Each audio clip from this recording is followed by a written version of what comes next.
ప్రజాస్వామ్య పరిరక్షణలో ఓటు వజ్రాయుధం లాంటిది. దేశాభివృద్ధి కోసం సమర్థుడైన నాయకుడిని ఎన్నుకోవడానికి ఓటు ఒక చక్కటి మార్గంగా పనిచేస్తుంది. కానీ చాలామంది బాధ్యతగా వినియోగించుకోవాల్సిన ఓటును వేయకుండా నిర్లక్ష్యంగా వ్యవహరిస్తున్నారు. అలాంటి వారిలో అవగాహన కల్పించడమే ఈ కార్యక్రమం లక్ష్యం. జీవీ మాల్ ప్రజెంట్స్ ఓటరన్న మేలుకోకి స్వాగతం. ఛత్తీస్గఢ్ రాష్ట్రంలో షరాదండ్ అనే చిన్న గ్రామం ఉంది.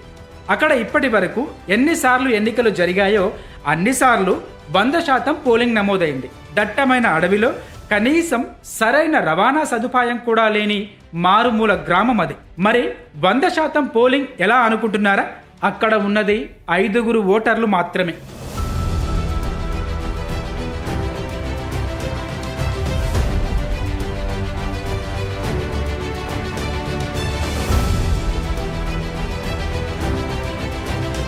(2008) జరిగిన ఛత్తీస్గఢ్ అసెంబ్లీ ఎన్నికలకై 2 ఓటర్ల కోసం ఇక్కడ తొలిసారి గుడిసెలో పోలింగ్ కేంద్రాన్ని ఏర్పాటు చేశారు.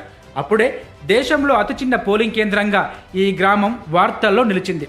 ఇప్పుడు ఈ గ్రామంలో 3 ఇళ్ళు, 5 ఓట్లు మాత్రమే ఉన్నాయి. ఇక్కడ ఎన్నికల నిర్వహణ కోసం ప్రభుత్వం ఓ శాశ్వత భవనాన్ని కూడా నిర్మించింది. ఇక్కడ పోలింగ్ నిర్వహించడానికి అధికారుల బృందం ఎన్నికలకు 2 రోజుల ముందే ట్రాక్టర్లో షరాదండు చేరుకుంటుంది.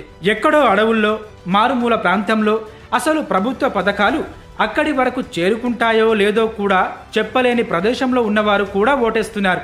మరి మనమెందుకు వేయకూడదు? మీది ఏ ఊరు, ఎక్కడి నుంచి వచ్చారు, మీ పేరేంటి? మాది కాకినాడ.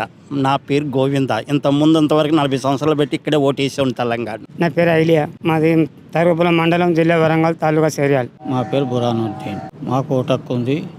మేము ఇక్కడనే హైదరాబాద్లో ఉంటాం. మాకు ఇక్కడ లేదండి. సతీష్, మహబూబాద్ జిల్లా, అమ్మనగర్. అందరూ ఓటు వేయాలంటే ఎలాంటి నిర్ణయాలు తీసుకుంటే బాగుంటుందని మీరు అభిప్రాయపడుతున్నారు? అంటే వాళ్ళు అనుకున్న పనులు కావట్లేదు, ఎవరికి జాబులు రావట్లేవు. ఓకే, వాళ్ళు అనుకున్నాయని ఎవరు ఏం చేయట్లే. ఓకే, అనుకున్నది చేయడం లేదు. అంటే అది ఎవరి ఇష్టం వాళ్ళు. మేము అంటే వెళ్తాను, మా ఊరికే పోతాను. 13వ తారీఖు నాడు ఓట్లు మీరు పోయి ఓటేస్తారు? వేస్తాం. వెళ్ళాలంటే మనం ఓటు ఉపయోగించుకోవాలి.